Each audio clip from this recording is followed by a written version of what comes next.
निमित्ताने अखंड हरिनाम सप्ताह आणि गुरुचरित्र पारायण अतिशय सुंदर पद्धतीने थाटामाटात या ठिकाणी संपन्न होत आहे। आजचा 6वा दिवस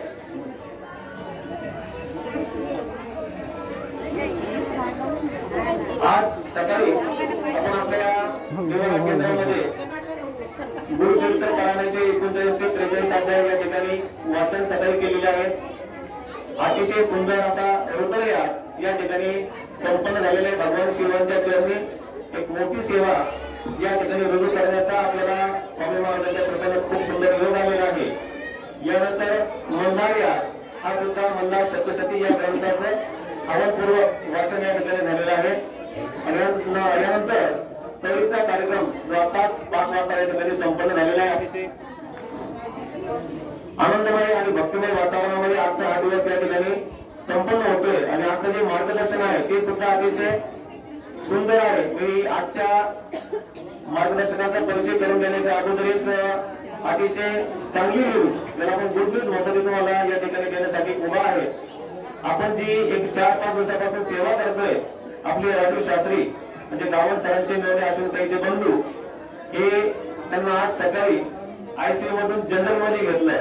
हा सर्व तुमच्या आमच्या सर्व सेवेचा परिणाम म्हणायचा आणि ते आता फॅमिली नाशिक वरून त्यांना शिफ्ट केलंय। ते आता आपल्या कोपरगावला रवाना झालेले आहेत। स्वामी महाराजांनी ही सेवा आपल्याकडून करून घेतली, स्वामींचीच कृपा आहे। आणि शास्त्रींना या ठिकाणी ते जो काही समजा धोका होता तो धोका टळलेला आहे हे तुम्हाला या ठिकाणी सांगायचं होतं। यानंतर आजचं जे मार्गदर्शन आहे आजचे मार्गदर्शन त्याला छोटे मुलं बाहेर आहे बरं महिला थोडंसं पुढे या प्लीज पुढे या पुढे बसा पुढे। आजचे मार्गदर्शक जे आहेत अतिशय अभ्यासू व्यक्तिमत्व विशेषतः ज्यांनी प्राध्यापक म्हणून काम केलेलं आहे ते स्वतः शेती व्यवसायामध्ये अतिशय उत्कृष्ट काम करत आहेत। लहानपणापासून स्वामी समर्थ सेवा मार्गामध्ये ज्यांनी चांगल्या पद्धतीने सेवा करून अनेक सेवेकरी घडवलेले आहेत असे सन्माननीय श्री विठ्ठल भाऊ जाधव शहा कारभारी केंद्र हे आपल्यामध्ये आज उपस्थित आहेत। आपण या ठिकाणी भाऊंचा निवारा केंद्राच्या वतीने स्वागत करूया।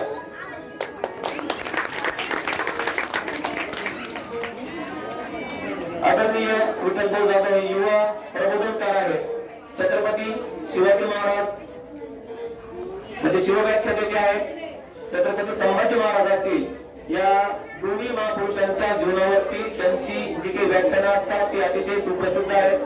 शाळा असेल कॉलेज असेल किंवा सामाजिक एखादा मंच असेल या ठिकाणी भाऊंनी आतापर्यंत अनेक ठिकाणी मार्गदर्शन केलेलं आहे।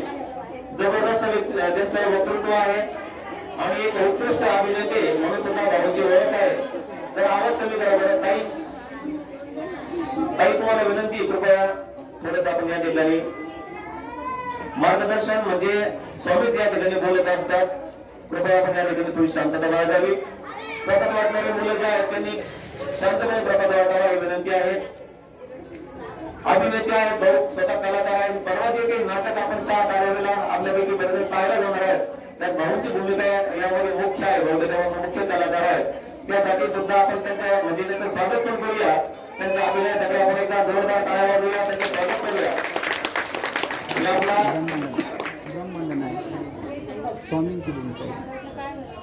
भाऊंचा परिचय मी या ठिकाणी आज तुम्हाला दिलेला आहे। यानंतर भाऊ तुमच्याशी थोडंसं बोलतील। मी आपला वेळ जास्त न घेता या ठिकाणी श्री विठ्ठल भाऊ जाधव यांना विनंती करतो की आपण या ठिकाणी आमच्या उपस्थित सर्व सेवेकरांना या ठिकाणी मार्गदर्शन करावं। आदरणीय विठ्ठल भाऊ जाधव शहा कारभारी केंद्र।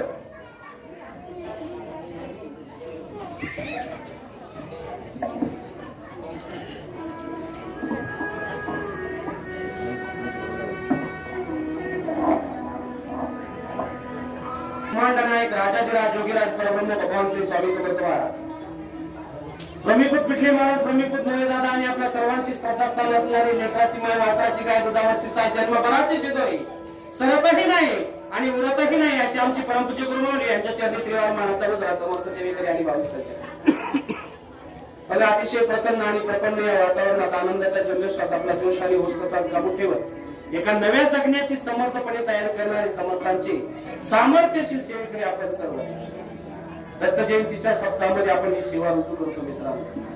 आणि कशासाठी करायची तर आध्यात्मिक उन्नती आपली होणं गरजेचं आहे.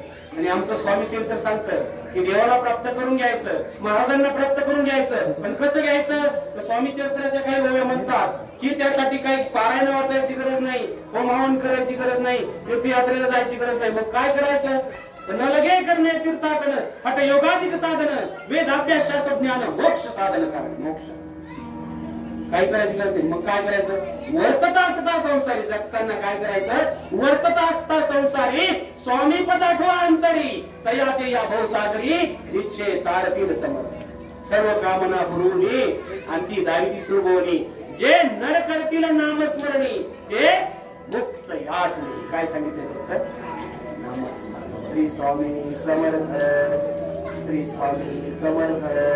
त्याला काही अवस्थेची गरज आहे का नाही ना. उठता बसता झोपता खाता पिता काम करता कुठल्याही अवस्थेत तुम्ही जप करू शकता. ऐकी किती सोपं सांगितलंय हो. साधू संतांनी तेच केलं आणि तो खूप दयाळू आहे. येतो बोलावल्यावरती तो भगवंत येतो, साक्षात येतो. किती अनुभव सांगायचे तुम्हाला. माझा मी अनुभव मागच्या वेळेस सांगितलं किती अनुभव. कोण कहते हे भगवान आते नहीं, कौन कहते हैं भगवान आते नहीं, तुम मीरा के जैसे बुलाते नहीं. अरे कौन कहते हैं भगवान खाते नहीं, मेरे शबरी के जैसे खिलाते नहीं. कौन कहते हैं भगवान सोते नहीं, माँ यशोदा जैसे सुलाते नहीं. कौन कहते हैं भगवान नाचते नहीं, गोपियों के जैसे तुम नचाते नहीं. म्हणजे परंतु ही सेवा करत असताना तुमच्या मनामध्ये जो भाव आहे तो फार महत्वाचा आहे. आपण 100% किती योगदान देतो हे फार महत्वाचं आहे मित्रांनो. आणि मग शंका किंतु परंतु न आणता श्रद्धेने एकदम 100% विश्वास ठेवून जर महाराजांची सेवा केली तर महाराज हे अनुभव द्यायला बसले. आता भाऊ मी सांगितलं की तुमचा अनुभव सांगा. मी सांगितलेला होता मागच्या वेळेस पण जर मी सांगतो की महाराजांनी मला काय दिलं. महाराजांनी मला हे जीवन दिलं. हा जो दिसतोय ना तुमच्याकडे ही फक्त महाराजांची देणगी आहे मित्रांनो. काय झालं की 2013 मध्ये मला पुरुषे जातीचा नाग चावला होता या हातात. आणि तो नाग असा चावला की मी पाण्यात हात घातला होता. काहीतरी चावलं म्हणून हात वरती काढला तर तो सापाचा हाताला लागला. मग मी हाताने असा तोडला. रात्रीची 12ची वेळ होती. असा खाली टाकला खिशातून रुमाल काढला. महाराज एक एक गोष्ट सुचवतात असा बांधला इथं दाताने हाताने असा कचरावून. आणि बांधल्यानंतर मला फक्त आठवले कोण श्री स्वामी समर्थ. ना बायको आठवली ना नातेवाईक आठवले ना भावबंद आठवले कुणीच आठवलं नाही. माझ्या डोळ्यासमोर फक्त महाराजच होते. आणि विश्वास होता की काय दवाखान्यामध्ये जायचं इंजेक्शन घ्यायचं बरोबर. पण मित्रांनो बघा कर्म सोडत नाही. काय झालं तर चावल्यानंतर 20 मिनिटांनी मला ते विष भिनलं. मला असं एक समोर माणूस होता ना असे 3-3 माणसं दिसायला लागले. जीप आतमध्ये घशामध्ये ओढली जायला लागली, कोरड पडली आणि 20 मिनिटांनंतर उलट्या चक्कर आली. मी कोमात गेले. आणि कोमात गेल्यानंतर मित्रांनो 11 दिवस मी कोमामध्ये होतो. परंतु भाऊंना ज्यावेळेस कळालं साप चावला तर भाऊंनी हजारो पोर असे शाळा परिसरातले आमच्या सेवेकडे भरपूर पोरं जसं तुम्ही महेश भाऊंच्या मेवण्यासाठी शास्त्रीसाठी सेवा घेतली. आता काय नातं आहे त्यांचं तुमचं आपलं सेवे करायचं नातं आहे मित्रांनो. असं ते नातं एकदम सुंदर नातं आपलं तयार झालेलं आहे. तसंच भाऊंनी मुलं गोळा केली आणि संकल्प सोडला आणि महामृत्युंजयाचा जप. आणि मग तब्बल 11 दिवसांनी मी शुद्धीवरती आलो. शुद्धीवरती आल्यानंतर हात सडलेला होता. मग डॉक्टरांनी ती पूर्ण त्वचा काढली. आतमधलं मांस पण सडून गेलेलं होतं. नंतर डॉक्टर म्हणे हात काढावा लागेल इथून. पण विश्वास 100% कोणावर एवढे बाबा बसले ना त्यांच्यावरती 100% विश्वास. म्हटलं जीव वाचवला हात पण काय जाऊन देणार नाही महाराज.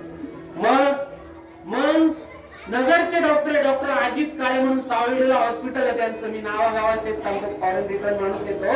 त्यांना तो हात दाखवला आणि इथं फडकेंकडे ते आलेले होते. तिथं त्यांना तो हात दाखवला आणि दाखवल्यानंतर ते म्हणे आपण एक प्रयोग करू म्हणे. काय म्हणे आता ही वरली त्वचा पण गेली, आतमधलं मांस खाडाचा सापळे बोट काळे पडलेले होते, पूर्ण क्रिया बंद झालेली होती. मग हा हात म्हणे आपण 30 दिवस असा पोटात घालू.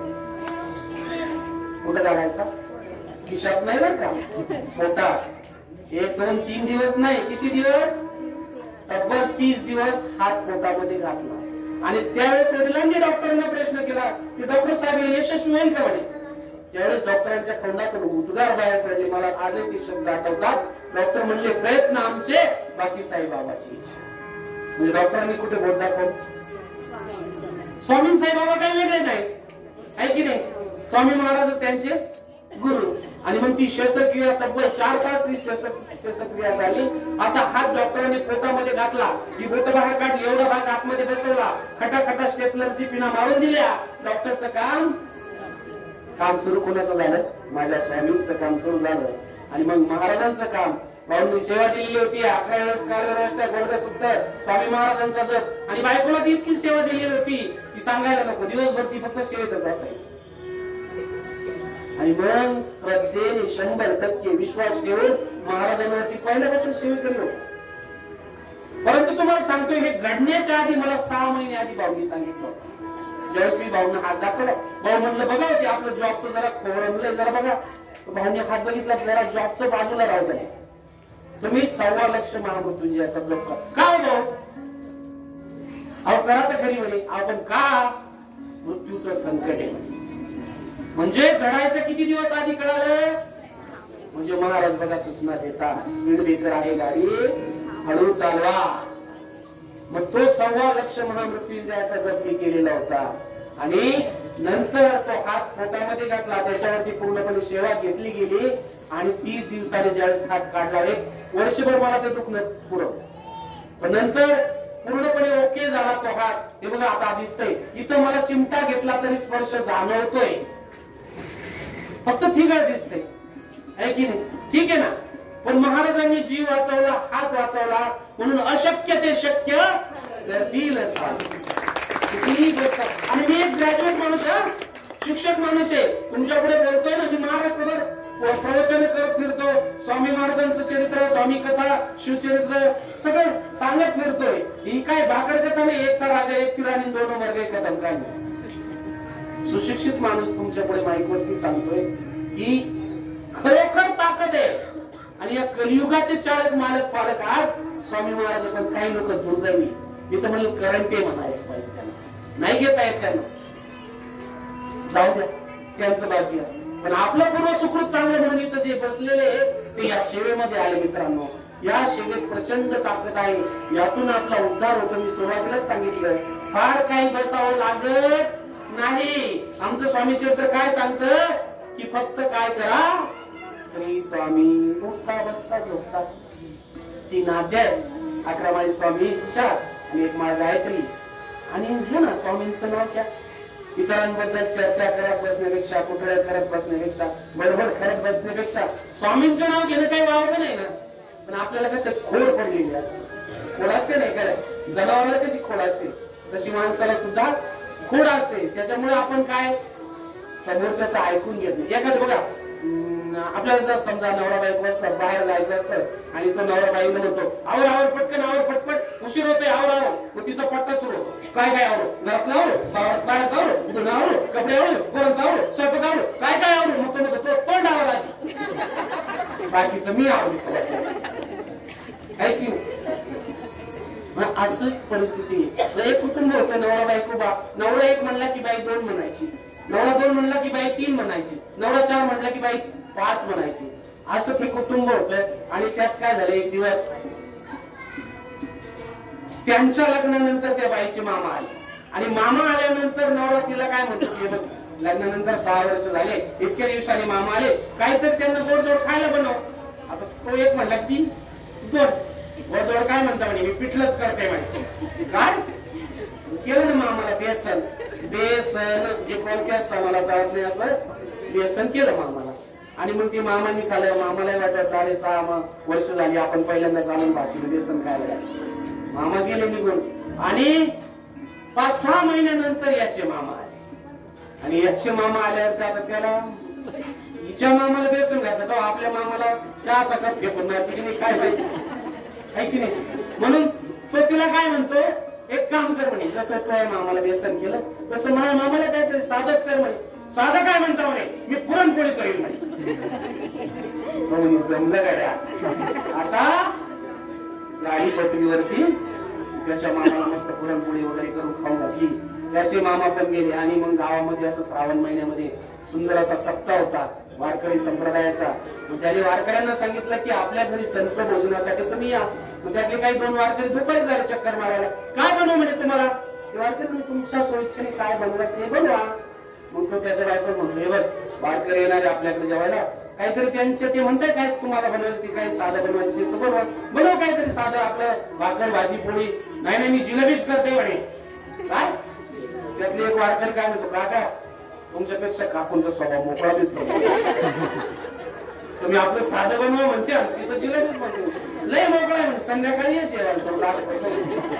आणि मग ते संत भोजन संध्याकाळी ती पंगत बसली आणि जेवायला बसल्यानंतर जो म्हणलं होतं की मोकळा स्वभाव, ते आपलं पानं वाढत वाढत वाढत चालली आणि पानं वाढत वाढत वाढत गेल्यावर जो म्हणलं होतं का मोकळा स्वभाव, तिथं गेल्यावर नवरा काय म्हणतो, अगं बाई पानं वाकून वाढावं. तिला किती पानं काय सुरुवात. आणि नंतर वाढलं कसं कसं आणि नंतर वाढता वाढता अचानक तिला काय म्हणतो, अगं ताटावर पाय पडल. तिने किती ताटावर पाय द्यायला सुरुवात. जसे तसे वारकरी जेवले गेले आपले निघून. आणि गेल्यानंतर पावसाळ्याचे दिवस होते. पेरणीसाठी दोघे नवरा बायको शेतकरी कुटुंबातले असल्यामुळे पेरणीसाठी गेले. आणि गेल्यानंतर पाऊस सुरू झाला. पाऊस वाढतोय. पाऊस वाढल्यानंतर तिथे एक ओढा वाहत होता. त्या ओढ्याला आला पूर. पूर आल्यामुळे त्यांना काय पोहता येत नव्हतं. पोहता येत नसल्यामुळे काय झालं की ते गावकरी पळत आले, ओ रामभाऊ पळा पळा चला म्हणे पाणी वाढतंय. अहो ठीक आहे पण आम्हाला काय पोहता येत नाही म्हणे. आता कसं यायचं म्हणे. त्यातलं एक गावकरी काय म्हणतो, तुमच्याकडे काय म्हणे 2 बैल आहे म्हणे. या 2 बैलांच्या शेपटी धरा आणि बैलांना तर पोहता येतं म्हणे. पक्क्या धरायच्या म्हणे. इथपर्यंत येऊ तर सोडायच्या नाही म्हणे. बरं ठीक आहे म्हणे असंच करू आम्ही. आणि मग त्यांनी ती बैल घेतली. बैल घेतल्यानंतर त्यातली एक बैल होता लांडा. आपल्या शेपटीचा लांडा असतो आपल्या शेपटीचा. तो बाबा तिला काळजीपोटी काय म्हणतो, एक काम कर तू लांब शेपटीचा बैल धर, मी लांड्या शेपटीचा बैल धर. ती म्हणती काय सांगता लांड्या शेपटीचा, माझ्या बापाकडे काय बैल नाही का, मी 10 बैलाची दावाने मी लांड्या शेपटीचा धरते म्हणे. अगं तू लांब शेपटीचा धर. नाही नाही मी लांड्याच धरते. आणि धरला गेले ते पाण्याच्या निम्म्या धारेपर्यंत. पण याचं लक्ष तिच्याकडं, याचं लक्ष तिच्याकडंच. हा तिच्याकडेच बघतोय आणि बैल चालले. हा तिला काय म्हणतो, अगं बाई पक्क धर बर का. काय सांगा ते पक्क धर, मी ढिलच धरीन म्हणे. अगं माझ्या ढिला धर पण सोडू हे सोडलं भाऊ. कोणाच्या काय बापाचं. रामभाऊ आले असे उताराच्या दिशेने अशी नदी वाहत होती. इकडच्या कडेला आले आणि ते नदी इकडे वाहत होती. रामभाऊ तिला शोधायला इकडे वर चालले. त्यातले एक गावकरी रामभाऊ काय झालं, बायको वाहून गेली हो म्हणे माझी. इकडं पुढे पाहत चालले नदी ती इकडे वाहते म्हणे. अहो 22 वर्ष झालं तिला बोलत नाही म्हणे. इकडंच गेली असं. ती काय इकडे गेली अशी खोड असते. यात एवढं ओढू सांगतो की महाराज द्यायला बसलेले 2013 मध्ये जर मी महाराजांच्या सेवेत नसतो तर आज तुमच्या समोर कुठेतरी भिंतीवरती फोटो लटकवलेला असता आणि विलीन झालो असतो. परंतु महाराजांनी अनमोल जीवन दिलंय आणि खूप लोकांना अनुभव दिले. हो तळमळीने सांगतो आमचे संतोष भाऊ गावोगावी केंद्री जाऊन फक्त महाराजच सांगताय तुम्हाला काय अडचणी आणि किती सोपं आहे.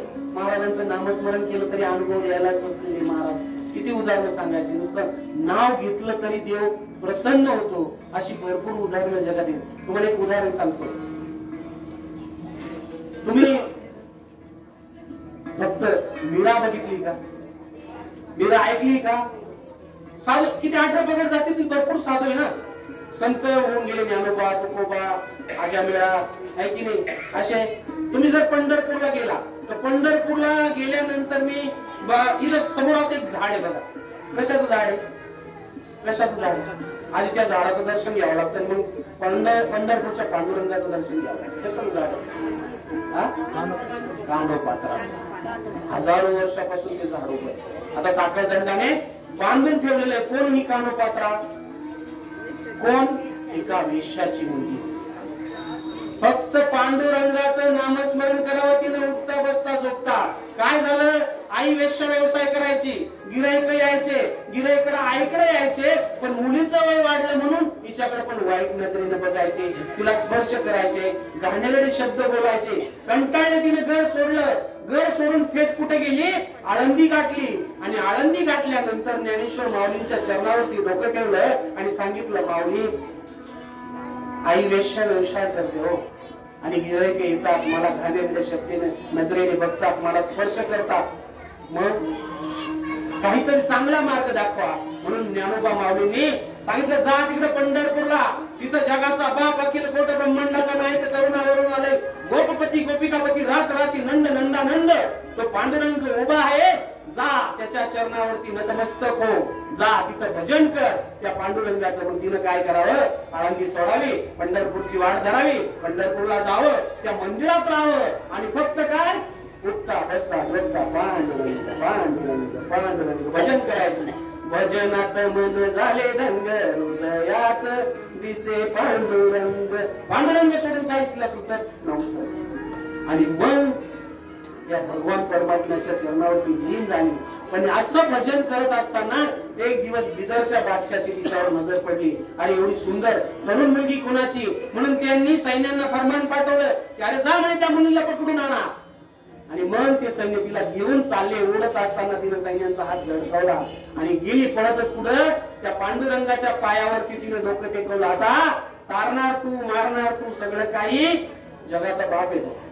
द्रौपदीला वस्त्र पुरवलं त्याने, आहे की नाही? मग त्याच्या पायावरती डोकं आपटायला सुरुवात केली. इतकं डोकं आपटवलं, डोकं आपटून आपटून रक्त बंबाळ झालं, रक्त व्हायला लागलं. पांडुरंगाचे संपूर्ण पाय लाल गुंड झाले, रक्ताची धार लागली आणि डोकं आपटून आपटून तिनं तिथं जीव दिला. पांडुरंग म्हणता म्हणता म्हणता जीव दिला मित्रांनो तिथं तिनं. आणि तिथं जीव दिल्यानंतर अख्खं गाव बोलायला, अरे कोण बाई आहे ही मुलगी कोण? आणि मग चर्चा होता होता कळलं काय इथं वेश्याची मुलगी. आणि मग लोक चर्चा करायला लागले, अरे अरे मंदिर बाटलं, अमंगळ झालं, वाईट झालं, खूप वाईट झालं, हिला उचला, अशा ठिकाणी कुठेतरी वाळवंटात नेऊन गाडा, तिची सावळी सुद्धा पडता कामा नये, म्हणून तिला उचलून चालवणार. तर तेवढ्यात एक आनंद स्वामी नावाचे पांडुरंगाचे भक्त तिथं आले आणि त्यांनी सांगितलं, अरे थांबा म्हणे, हे काहीतरी वेगळंच प्रकरण दिसतंय म्हणे, एक काम करा म्हणे. त्यांचं लोक ऐकायचे. मग ते काय म्हणे की रात्रभर या मंदिरात झोपतो म्हणे, आणि इथं झोपतो आणि पांडुरंगाने स्वप्नात जे काय सांगाल त्या पद्धतीने आपण करू. आणि ते आनंद स्वामी त्या मंदिरात पांडुरंगाच्या झोपले. आणि मग पांडुरंग त्यांच्या स्वप्नात आले आणि सांगितलं की सगळ्यात लाडकी प्रिय माझी भक्त आहे, तिची समाधी माझ्या उजव्या बाजूला ठेवा. जो कोणी भक्त पंढरीच्या पांडुरंगाला येईल त्याने आधी तिचं दर्शन घ्यावं, नंतर माझं दर्शन घ्यावं, तरच त्याला पंढरपूरचं काय मिळेल?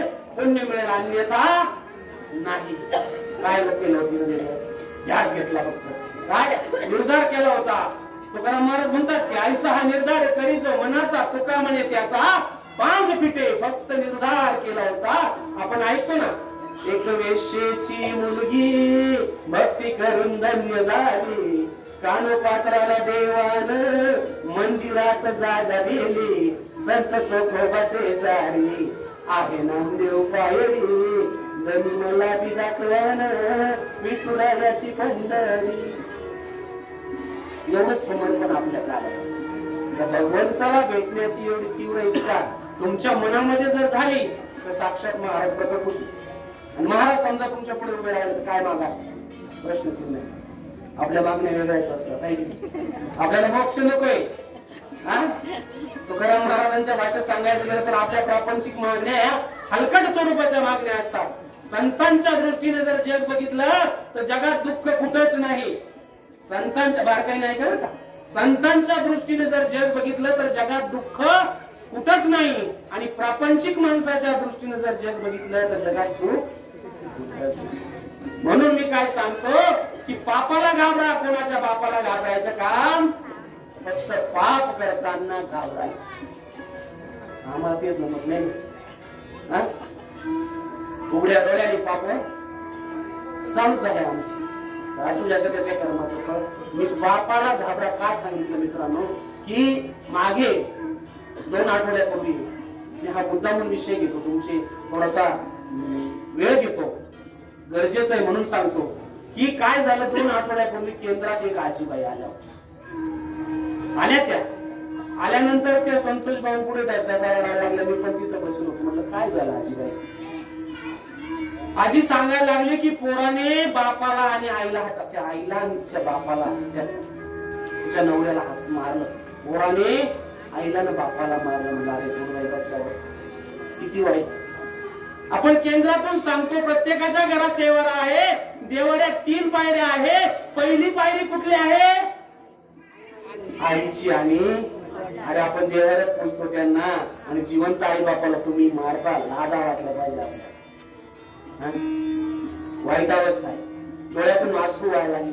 अरे काय मातृदेव भाऊ म्हणतो, पितृदेव भाऊ म्हणतो. आणि अहो ते पांडुरंग कशासाठी आले तिथं? पुंडलिकाची आई बापाची सेवा. निश्चित मला गेलते भगवान श्रीकृष्ण, तर त्याची आई बापाची सेवा पाहून यावं लागलं. तो हा पुंडलिक होता पापी आणि दृष्ट, आई बापाची सेवा केली झाले पाप सारे नष्ट. त्याच्यासाठी त्याला यावं लागलं. तुम्ही आई बापाला मारता. वाईट अवस्था आहे, दुर्दैवी अवस्था आहे मित्रांनो. अरे बाप आई माय पित्याचा लढा जिवाळा हीच खरी जवळ. आणि माय पित्याविना जगात नाही अन्य कोणी जगलं. मी आज वेगळा विषय घेणार होतो, पण मला ते जाणवलं. अरे हे लोकांना सांगितलं पाहिजे. किती दिवस चालणार? माय पित्याचा लढा जिवाळा हीच खरी दौलत, आणि माय पित्याविना जगात नाही अन्य कोणी दैवत. माय सोसते कळाभर होते आपुलकीचा घास, पिता वाहतो भार घराचा अखंड सोसतो त्रास. आणि कष्टामधून सदैव त्यांच्या असते माया भर, आणि माया पित्याचा लढा जिवाळा हीच खरी दौलत. दुसरी दौलत नाही हो मित्रांनो. पैसा असतो चंचल, येतो आणि जातोही कैकदा. लक्ष्मी चंचल आहे की? पैसा असतो चंचल, येतो आणि जातोही कैकदा, पण आई आणि बाप लाभतात जन्मातून येतो. परत नाही. कोणत्याही बाजाराचा आई बाप विकत विकत. बाप जरी कठोर असला ना दिसतायला, पण आतमध्ये प्रेम असतं खरोखर. तो एक कवी म्हणतो ना, ऐका ऐका दोस्तानो माय बापाची ही कहाणी. बाप नारळी खोबर, माय नारळाचं पाणी. साधा सुधा माझा बाप, त्याच साधं धोतर, शर्ट आहे फाटलेला, दारी येत हो कोपर. त्याच्या बुटाची काय द्यावी, त्याच्या बुटाची काय द्यावी, राव चांगली निशाणी. बाप नारळी खोबर, माय नारळाचं पाणी. कठोर असतो तो, पण आतून प्रेमळ असतो. आहे की नाही? सत्य घडलेली घटना सांगतो. बाप काय असतो तुम्हाला कळेल. सत्य घडलेली घटना सांगतो. आमच्या सिन्नर तालुक्यात जर आला तुम्ही, आणि त्या सिन्नर हायवे आपल्या पंचाळ्यावरून शहावरून जो सिन्नर रोड जातो ना, तिथं एक फाटा लागतो, शिंदेवाडी फाटा म्हणून. त्या फाट्यावरती एक पाटी लावलेली शहीद जवानाची. केशव सोमगीर गोसावी असं नाव आहे त्या माणसाचं. म्हणजे जो शहीद झाला आपल्यासाठी सीमेवरती उभा राहून त्याने प्राणाचं बलिदान दिलं, तो शहीद जवान केशव. त्याच्या वडिलांचं नाव सोमगीर. सोमगीर या म्हाताऱ्याला 2 मुलं, एक मुलगी आणि केशव. आणि त्या माणसाचा हात तुटलेला आहे. इथून हात तुटलेला आहे. आणि केशव लहान असतानाच आई वारलेली. सत्य घडलेली घटना आहे. आम्ही केंद्रामध्ये मागे त्यांचा ते केशव वारल्यानंतर त्या वीर पत्नीचा, त्याला एक मुलगी झाली तिचा, आणि त्या बाबांचा सत्कार केला. कारवाडी केंद्रातून त्या मुलीच्या नावावरती आम्ही एक फिक्स पावती अशी बनवलेली आहे. लग्नानंतर किंवा तिच्या शिक्षणासाठी ती कामं येतील. ऐकली सामाजिक कार्य करता करता आपलं लागतं काहीतरी देणं समाजासाठी. प्रभू रामचंद्रांनी म्हटलंय काय, जननी आणि जन्मभूमी. जिच्या पोटी जन्म घेतला ती आई, आणि जिच्यावरती जन्म घेतला ती मातृभूमी. तिच्या ऋणातून मुक्त होणं आपलं कर्तव्य आहे. ऐकी नाही. तर तो केशवचे वडील सोमगीर बाबा ते राहायचे. आई वारलेली. केशवला शिकवायला सुरुवात केली. 4थी 5वी 10वी 12वी झाली केशवची. आणि 12वी झाल्यानंतर ग्रॅज्युएशनला ऍडमिशन घेतलं. मिलिटरीची भरती निघाली म्हणून तो काय केला, भरतीसाठी गेला. भरतीत सिलेक्शन झालं. सिलेक्शन झाल्यानंतर पत्र पोस्टमन कडे आलं, पोस्टातून त्याच्या हातात पडलं. पण केशवने विचार केला. त्याला त्याच्या बापाचे ते दिवस आठवले. अरे लहानाचं मोठं केलं, घरात झोपडीत राहायचो आपण, 2 वेळचं खायला अन्न नसायचं, बाप रोजाराजी करायचा. एक हात तुटलेला, दुसरं लग्न केलं नाही, तुटलेल्या हाताने भाकरी थापायचा तो बाबा. काय करायचा, जवळून बघितला आम्ही त्यांना. तुटलेल्या हाताने भाकरी थापायचा आणि त्या पोरांचा उदरनिर्वाह केला. त्या केशवच्या डोळ्यासमोर ते बापच उभा राहिला. त्याने विचार केला आपण मिलिटरीत जाऊ आणि उद्या जर आपल्या आयुष्याचं काही बरं वाईट झालं तर आपल्या बापाने आयुष्यभर तुटलेल्या हातानेच भाकरी भाजून खायची, असा विचार त्याच्या मनाला शिवून गेला. त्यामुळे त्याने मिलिटरीत जायचा निर्णय कॅन्सल केला. तो म्हणून नाही आपण इथंच काहीतरी कामधंदा करू, रोजाराजी करू, पण बापाची साथ सोडायची नाही. असं मुलं भेटण्यासाठी बाकी लागतं. बापाची साथ सोडायची नाही. पण पोस्टमॅनने बापाला सांगितलं केशव गेला नाही का म्हणजे तुमचा कुठं, अहो त्याचा नंबर लागला नाही म्हणे मिलिटरीत. घरची परिस्थिती गरिबीचीच होती आणि बापाला वाटलं असं पुण्य कोणाच्याही पदरी मिळत नाही. म्हणून बाप दरवाजात उभा राहिला आणि विचारलं काय रे म्हणे मिलिटरीत नंबर लागला, गेला का नाही म्हणे. सत्य घटना आहे का, यातला एक आणि एक शब्द सत्य आहे. सिन्नर तालुक्यात शिंदेवाडी नावाचं गाव आहे, तिथे जाऊन तुम्ही बघू शकता, चौकशी करू शकता. बापाने काय विचारलं, नंबर लागला, गेला का नाही, तर केशवच्या डोळ्यातून गळगळा अश्रू व्हायला लागले. नाही बाबा इथंच राहू म्हणे, आता तुमचे किती दिवस कष्ट करणार मी सांभाळेल तुम्हाला, आपण बरोबर राहू. पण बापाने हट्ट धरला. बापाचं मन जणू काही म्हणत होतं अरे असा विचार केला असता छत्रपती शिवाजी राजानं तर स्वराज्याची स्थापना झाली असती का, असा विचार केला असता माझ्या शंभू राजानं तर इंद्रायणी भीमेच्या तीरावर निघाल्या छातीने मरणाला सामोरं जाऊन धर्मासाठी त्यांनी का प्राणाची आहुती दिली असती का. अरे असा विचार केला असता माझा बाजी तानाजी मुलावर बाजूनं तर या मातीसाठी त्यांनी रक्त सांडवलं असतं का. तुझ्या पोटी हे बाकी मिळालंय, जा तुझ्या पदरी हे बाकी मिळालंय, जा. बापाने आग्रह धरला म्हणून जड पावलाने केशवनं दुसऱ्या दिवशी बॅग भरली आणि ट्रेनिंग साठी निघून गेला. वर्षभर ट्रेनिंग झालं.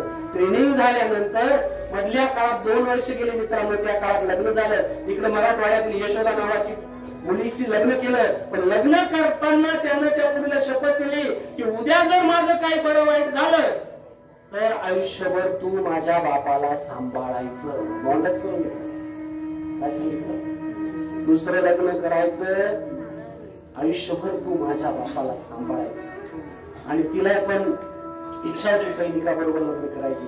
हो सांभाळेल म्हणे, तिने शब्द दिला सांभाळेल म्हणे. आणि नंतर 2 वर्ष गेले मित्रांनो. ती यशोदा गर्भधर होती. 9वा महिना सुरू झाला म्हणून बाळपणासाठी माहेरी गेलेली होती आणि केशव सीमेवरती उभा होता. रात्रीच्या वेळेस समोरून गोळ्या आल्या.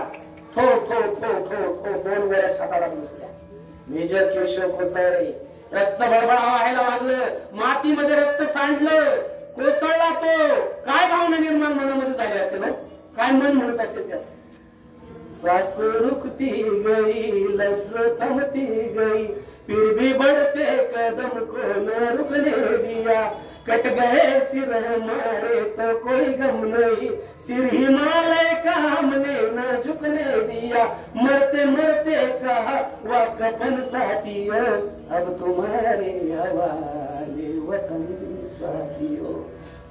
जिंदा रहने के मौसम बहुत है मगर जान देने की रुत रोज आती नहीं. हुस्न और इश्क दोनों को रुसवा कर यह जवानी जो भूमे नहाती नहीं. आज धरती बनी है दुल्हन साथियों अब तुम्हारे हवाले वतन सा. कोसळला केशव. कोसळला पण अश्रू यायला लागले, रडायला लागला. रडायला लागला गडगडा. रडतोय म्हणून त्याचा एक जोरदार आवाजातून त्याने उचललं. अरे रडतोस का म्हणे, मातीसाठी शहीद होतोय. का रडतोय, अरे शहीद होतोय म्हणून नाही रडत रे म्हणे. त्याच्या डोळ्यासमोर त्याला तो बाप दिसत होता. अरे आयुष्यभर तुटलेल्या हाताने भाकरी करून घातल्या म्हणे बाबानं. आता पुढचं आयुष्य काय, बायको थांबली तर बरं, नाहीतर माझा बाप का आयुष्यभर तुटलेल्या हाताने भाकरी बनवून खाणार. काय विचार मरताना सुद्धा बापाचा आला त्याच्या डोक्यात. आणि बापाचा विचार करता करता तिथं ठेवला. त्याने गेला. तो हॉस्पिटलमध्ये गेलं. प्रयत्न केले डॉक्टरांनी पण जगू शकला नाही. ते वीर जवानाचं शहीद जवानाचं ते प्रेत आणण्यात आलं. नाशिक जिल्ह्यातून तिथं पंचाळे गावात आणण्यात आलं आणि पंचाळ्यातून ती वीर जवानाची तिरंग्यामध्ये मोठ्या इतबामध्ये ती अंत्ययात्रा निघाली. ज्या दिवशी मेला ना त्या दिवशी त्याला 5 दिवसाची मुलगी झालेली होती. काय होती, 5वी होती मुलीची. काय होती, कुठं बघायचा बाप तिला, कुठं बघायचा. आणि आपण त्या बापाला मारतोय, वाईटच नाही ना. 5वीच्या दिवशी तो शहीद झाला आणि ज्या वेळेस त्याची इदमामध्ये आणली त्याची बॉडी, बापाला माहित पण नव्हतं काय झालं. गावचे सरपंच लोक जमले आणि ज्यावेळेस तिरंगेत गुंडाळलेला केशव पाहिला तर बाप ढासळला. तो पहा पोरला त्याने रडायला लागला. कोसळला तो. दुबंगली ही धरणी माता, फाटलं आकाश ग, कुठं भेटशील आता माझा बाळ राजा, कुठं शोधू आता. रडतोय रडतोय रडतोय.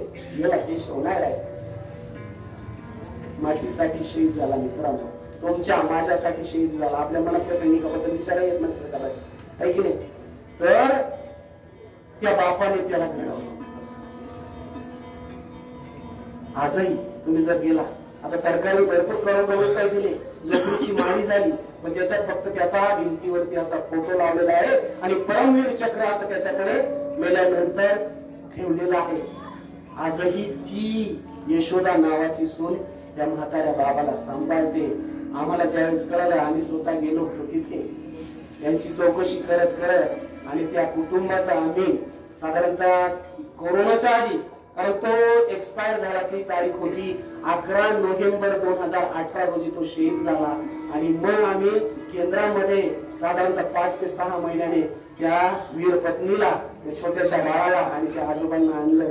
त्यांना साडी चोळी कपडे देऊन त्या मुलीच्या नावाची फिक्स डिपॉझिटाची पावती बनवली. गेलं लागतं समाजाचा, आहे की नाही. म्हणून तो बाप पार आपल्या आयुष्यात कठोर असला ना तरी तो आपल्यासाठी खूप काय. आपण म्हणतो ना, उरामंदी मया त्याच्या काळ्या मेघावानी, दाखविना कधी कुणा डोळ्यातलं पाणी, जिजू जिजू संसाराचा गाडा हाकला, वटामंदी हसू जरी कना वाकला, गडीभर तू थांब जरा ऐक त्याची धापर, लय अवघड हाय गड्या उमगाया बापर, उमगाया बापर. देवाऱ्यात पोचण्यापेक्षा आमची गुरु माऊली सांगते की सकाळी लवकर उठा, स्नान करा, ना देवाऱ्या पुढे जा ना देवघऱ्या पुढे जा, आधी आई बापाचं दर्शन घ्या. पहिलं देव कोणता आहे, पहिली पायरी कोणती देवाऱ्यातली, आपल्या ईशान्य कोपऱ्यातली आईची आणि बापाची. आपलं बरं वाईट करण्याचा सगळा अधिकार पितरांना आहे. आपलं घर शेती पिकत नाही, आपल्या मुलांना नोकरी लागत नाही किंवा संतती होत नाही, खूप समस्या आहे. पितृदोष गेल्यानंतर ते तळतळ करून गेले, सोडणार नाही तुम्हाला, सोडणारच नाही. मग माझी गुरुमावली सांगते की काय करा, काय करा, नारायण नागबली करा, मातृगयाला जाऊन विधी करा. अरे पण ते विधी करण्यापेक्षा जिवंतपणे सांभाळा ना त्यांना. आणि इथं माता भगिनी बसलेले, मला त्यांना सांगायचंय की आपला बाप सुद्धा आपलाच असतो आणि नवऱ्याचा बाप सुद्धा आपलाच.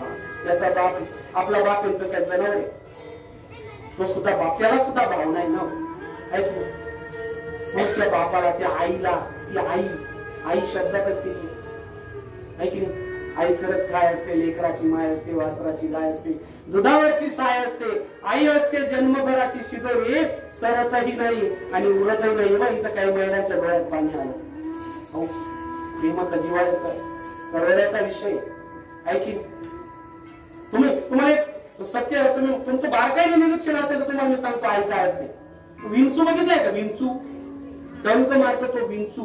ती विंचवीन असते ना, ती काय करते माहिती का, पिलांना जन्म देते. पिलांना जन्म देते पण तिच्याकडे पाजायला दूध नसतं, तिच्याकडे पाजायला दूध नसतं. मग काय करते ती त्या पिलांच्या गोळक्यात जाऊन बसते आणि ते पिलं भूक लागल्यामुळे तडा तडा तोडतात तिला, तिचे लोचके तोडतात, तुकडे करून करून तिला खाऊन टाकतात. विंचवाची आई ज्यावेळेस विंचवाला जन्म देते त्यावेळेस ते पिलं तिला खाऊन टाकतात. तिने जर ठरवलं पिलांना जन्म द्यायचा आणि बाजूला जाऊन कुठेतरी बसायचं तर जाऊ शकते, पण ती कोण आहे, आई. ती मग वासराची असेल, कुत्र्याची असेल किंवा कुठल्याही प्राण्याची, स्वतःसाठी संपवून घेणारी जगातली पिलांसाठी एकमेव आई कोण, विंचवीन. ती डंक मारते पण पिलांसाठी त्याग करणारी एकमेव जगातील आई असते. एक जागा वातीला उजेड लावणारी समयची जागा. अरे घर उजळतं तेव्हा नसतं भान, पण विजून गेली अंधारात दिसायला वैरा धावायला कमी पडतात. कोणत्याही बाजारात आई विकत भेटत नाही, बाप विकत भेटत नाही. तुम्हाला एक गोष्ट सांगतो. काय झालं की एक माय लेकर कृष्ण नावाचा मुलगा नाही होती. खेड्यापाड्यात असे राहत होते आणि शेजारच्या गावची यात्रा होती.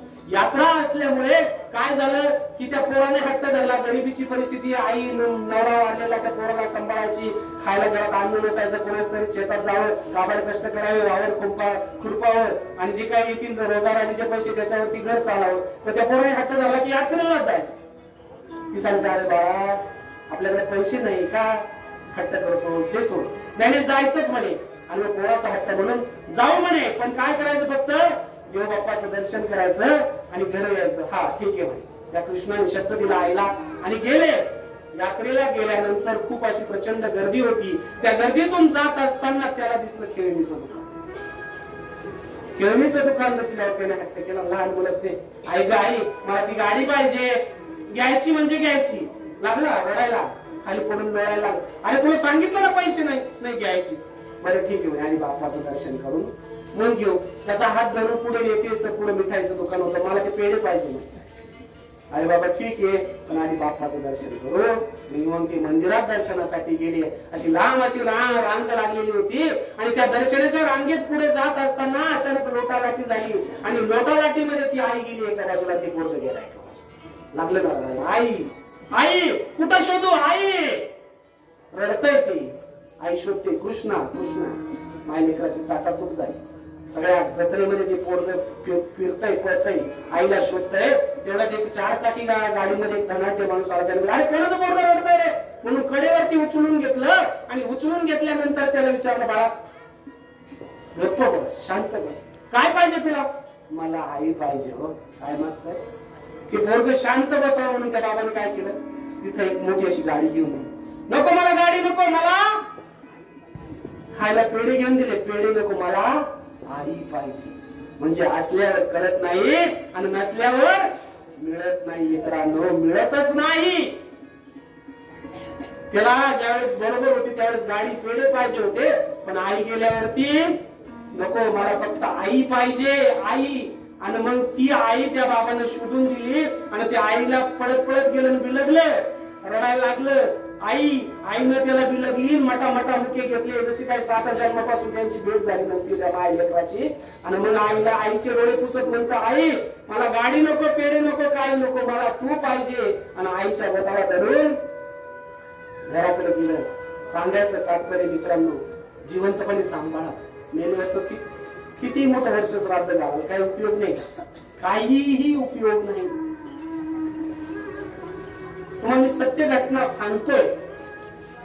तुम्हाला एक आणखी एक सत्य घटना सांगतो. साने गुरुजी, पांडुरंग सदाशिव साने, आई काय असते मी तुमचे फक्त मोजून 10 मिनिटं घेतो आणि आपण इथे थांबूया की आई काय असते हे तुम्हाला मी सांगतोय. पांडुरंग सदाशिव साने उर्फ साने गुरुजी यांनी आईचं चरित्र लिहून असं छोटंसं 25 रुपयाचं पुस्तक आहे. एक रात्रीत एक गोष्ट त्यांनी त्याच्या मित्राला सांगितली आणि ती लिहून ठेवली गेली आणि श्यामची आई असं पुस्तक तयार झालेलं आहे. तर त्याचे मित्र विचारायचे, श्याम तुझ्यामध्ये एवढा प्रेमळपणा कसा आला रे, तू आजारापाशी जातो, त्याला आपलंसं करून घेतो, एवढी आपुलकीच प्रेमाची भावना. तर मग ते श्याम सांगतो, आईच माझा गुरु, आईच माझा कल्पतरू, गाईवर, वासरावर, झाडावर, माडावर, फुलावर, पक्षावर, प्राण्यावर प्रेम करायला आईनच मला शिकवलंय. सगळं काही आईनं गरिबीतही स्वत्व आणि सत्व न गमावता कोंड्याचा मांडा करून कसा खावा आणि कसं राहावं हे आईनच मला शिकवलंय म्हणे. म्हणून ते सांगत असताना त्याने आईच्या निर्वाणाचा प्रसंग मांडलेला आहे. हृदयाला पाझर फुटला असा प्रसंग. आई काय असते, मेल्यावरही तिचा जीव गुंततो ना, तिला काय म्हणतात, आई म्हणतात. जिवंतपणी आईचं प्रेम असतात. हो काय झालं म्हणे, तो श्याम म्हणे मी शिक्षणासाठी, आम्ही 3 भावंड आणि 1 बहीण, मोठा भाऊ गजानन, 2 नंबरला मी, 3री बहीण चंद्री आणि 4था पुरुषोत्तम, असं 4 भावंड, आमचे वडील, आई, आजी, असं आमचं कुटुंब आहे. आणि शिक्षणासाठी मी परगावी गेलेलो होतो आणि बाकीचे घरी होते. आणि घरी असताना आईनं आयुष्यभर काबाड कष्ट केले. पहिला सावकारीचा व्यवसाय होता, दुर्दैवाने ते सगळं गेलं, गरिबी पदरी पडली आणि त्या गरिबीतही आईनं आम्हाला सांभाळलं. म्हणे कसं सांभाळलं, इतकं प्रेमानं सांभाळलं. पण ज्या वेळेस आई शेवटची घटका मोजत होती ना, आजारी पडली म्हणे आई आजारी पडली, त्यावेळेस मी शिक्षणासाठी बाहेर होतो. आईला ताप चढत होता, आईच्या मेंदूत ताप गेला आणि त्या तापात आई बरळत होती. आई सगळ्यांना बोलून घेत होती, सांगत होती, अरे त्या झाडाला पाणी टाकलं का, अरे त्या गाईला पाणी पाजलं का. आणि वडिलांना सांगितलं, माझ्या नंतर तुम्हीच या पोरांच्या आई बाप त्यांना सांभाळा. मावशीला बोलून घेतलं, सांगितलं, माय मरो आणि मावशीचं माझ्या पोरांकडे लक्ष दे असं सांगत होती. तिचा ताप वाढत होता आणि त्या तापात बरळत होती. तो बघा त्या कोपऱ्यात माझा श्याम दिसतोय, श्याम ये ना रे, अरे ये ना. बघा खुर्चीवर बसला, अरे ये ना, मी तुला रागवणार नाही, तुला दळण दळायला सुद्धा पाठवणार नाही, ये, अरे ये. आणि दुसऱ्या दिवशी त्या रात्री श्यामला तिला स्वप्न पडलं. स्वप्नात त्याला जाणवलं की आपली आई आजारी पडली ना, आपल्याला आवाज देते, बोलवते मग. आणि सकाळी उठला, मित्राला सांगतो, अरे नामदेवा, जणू काही आई बोलवते रे म्हणे मला. त्यावेळेस फोन वगैरे नव्हते. अरे मग जा की घरी. अरे पण पैसे नाही रे. अरे कालच माझ्या 10 रुपयाची म्हणे ऑर्डर आली म्हणे. माझी आई काय तुझी आई काय. त्याने ते 10 रुपये दिले.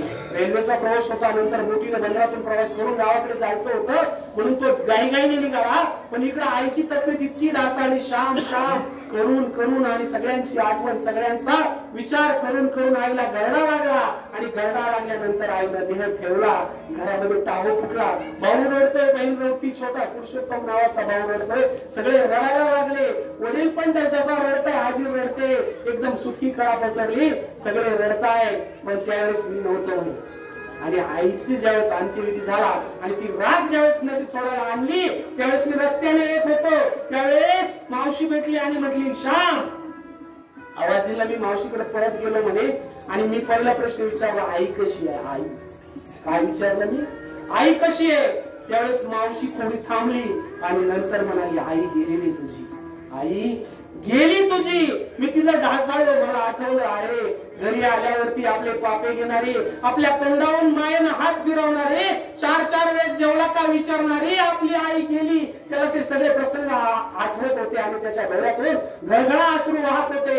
रडतच सुटला, बैलगाडीत बसला, पण आई सोडून त्याला दुसरं काही सुचत नव्हतं. घराकडे गेला, दारात पाय ठेवला. कोपऱ्यात कुठेतरी एक पंक्ती मिणमिणताना दिसत होती.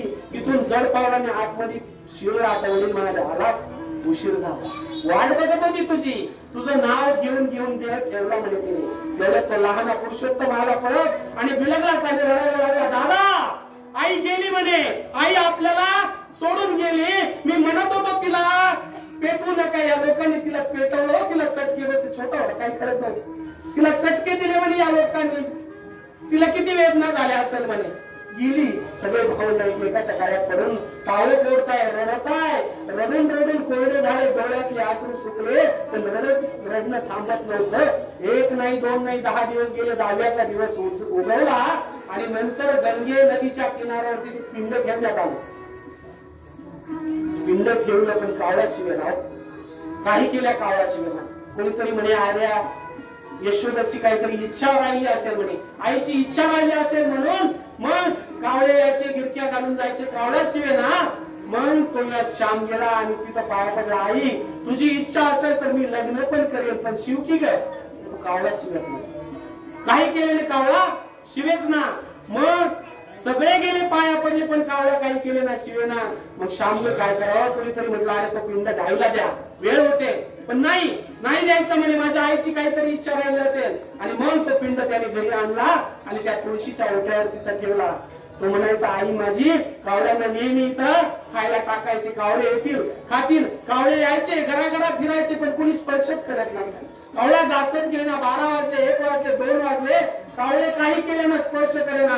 पिंड घेणा, पण श्यामचा अट्टहास, कावळ्याने स्पर्श घेतल्याशिवाय पिंडदान झाल्याचं पुण्य मिळणार नाही.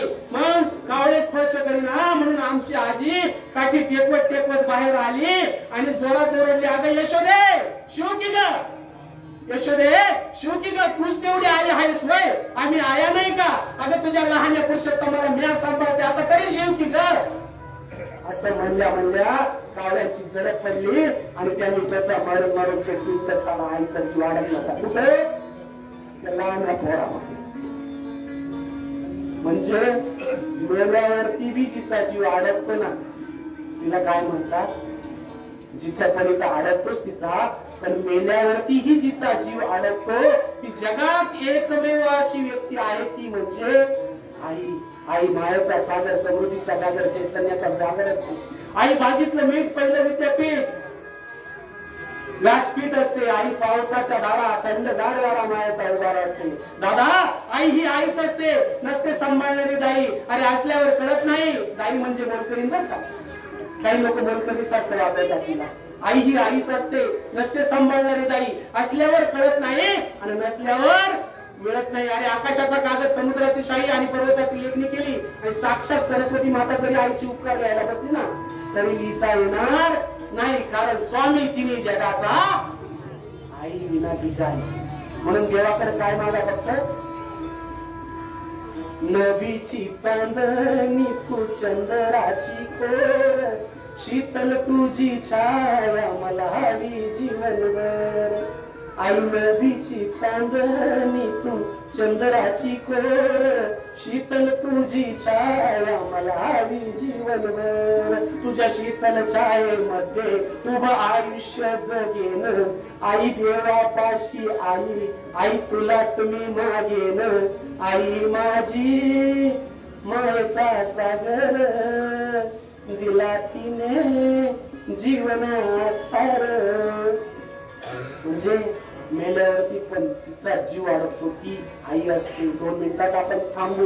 तुम्हाला परत एक 2 मिनिटाची सत्य घडलेली घटना सांगतो. माझा मित्र वेळापूरचा आनंद आवाड म्हणून, त्याचे मामा PS आहे नाशिकला, आणि तिथं नाशिक मध्ये त्या झोपडपट्टीत एक घटना घडली. काय झालं की तिथल्या त्या एका पोराने तलवारीने आईची तुकडे केली. आईची खरी घडलेली घटना. आता ते वेळापूरला रिटायर झालेले PS आहे, भगत आडनाव आहे त्यांचं. तर त्यांनी सांगितलेला प्रसंग भाऊ समोर जेव्हा सांगितलं ना, आमच्या हृदयाला असं एकदम कसं तरी वाटलं. अशोक भगत नाव आहे त्यांचं. त्यांनी सांगितलं की ज्यावेळेस त्याने आईचे तुकडे केले, पोत्यात भरले ना, पोत्यात भरले आणि पोता असं पाडतं उभं केलं भिंतीला, आम्हाला फोन आला म्हणून आम्ही गेलो. तर त्यातल्या एका हवालदाराने ते रक्त वगैरे पाहिलं तर खूप संताप आला, म्हणून त्याने काठी काढली आणि त्या माणसाला, त्या पोराला हाणायला सुरुवात केली. तो म्हणे नशेत होता, तो दारू पिलेला. मी मारलं म्हणे माझी आई, तुमच्या काय बापाचं गेलं म्हणे. त्याला इतका राग आला, असं मारायला लागला, तडा तडा इतकं मारलं म्हणे. ते असं पालतं ठेवलेलं पोतं तटकन त्याच्या पायावर, भीतीला असं पडतं ठेवलेलं पोतं त्या हवालदाराच्या पायावर पडलं. की आई मेल्यावरही जणू काही सांगत होती, मारलं तर मारू द्या पण माझ्या पोराला. ती फक्त आई आणि तो फक्त बाप आहे की नाही. तेरी उंगली पकड़ के चला ममता की आंचल में पला माँ, ओ मेरी माँ मैं तेरा लाडला. म्हणून मित्रांनो मला खरंच सांगायचं, नका पारायण करू, नका पोथी वाचू, नका माळी जमवू, नका महाराजांना मुजरा करू, पण घरातले जे देव आहे आपली आई आणि बाप त्यांना सांभाळा. वृद्धाश्रमात नका पाठवू, उद्या तुमच्यावर पण तीच वेळ येणार. म्हणून काळजीपूर्वक आजच्या दिवशी आपण संकल्प करूया. मी फार वेळ घेत नाही तुमचा, कारण मला ते खूप खटकलं त्या दिवशी. मी नेहमी वेगळं महाराज वगैरे सांगत असतो, पण मला जाणवलं आहे काहीतरी चुकतंय, कुठंतरी काहीतरी होतंय. जाणीव करून दिली पाहिजे. इथं बघा माता भगिनींच्या डोळ्यातून खळखळा असलो व्हायला आईची आठवण आली असेल. जगाची पाठीवर नाही हो, दुसरा देवच नाही. माझी गुरुमावली सांगते ना, मात्र देव भाव पितृदेव भाव. आई बापाला सांभाळा, आधी त्यांचं दर्शन घ्या, मग देवघरात जाणे ते सेवा करा. म्हणून जिथे पण आधी त्यांना सांभाळा. देवघरात तर तुम्ही नंतर त्यांची ताक बसवणाऱ्याची पूजा करणार. तर असं नियमितपणे सातत्याने केंद्रात येऊन मुलांना केंद्रात पाठवा, सेवा करा, स्वतःचा उद्धार करा, नामस्मरण करा. नाही केलं तरी चालेल, पण आई वडिलांना सांभाळा मित्रांनो. तर असो ज्ञानी सेवा महाराजांच्या मी अर्पण करतो आणि येथे थांबतो. बोलण्याच्या ओघात जर कोणाच्या भावना दुखावल्या गेल्या असतील तर माफी मागतो. श्री स्वामी समर्थ.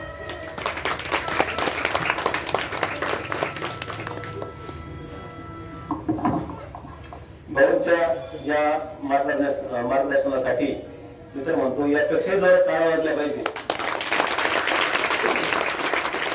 भाऊंना या ठिकाणी विनंती करतो की आपण आमच्या केंद्राचे ज्येष्ठ सेवेकरी सन्माननीय गुडसर साहेब यांच्या हस्ते आपण स्वामींच्या आशीर्वादारूपी एक नारळ या ठिकाणी आपण नारळाचा स्वीकार करावा.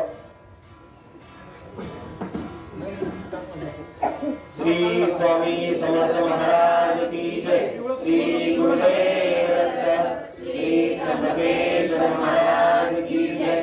गंगा गोदावरी माता की जय.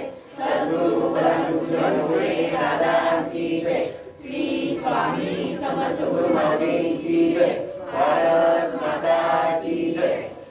भाऊ अतिशय ज्वलंत विषयावरती भाऊंनी या ठिकाणी आपल्याला मार्गदर्शन केलं. आम्ही आपले या ठिकाणी ऋण व्यक्त करतो.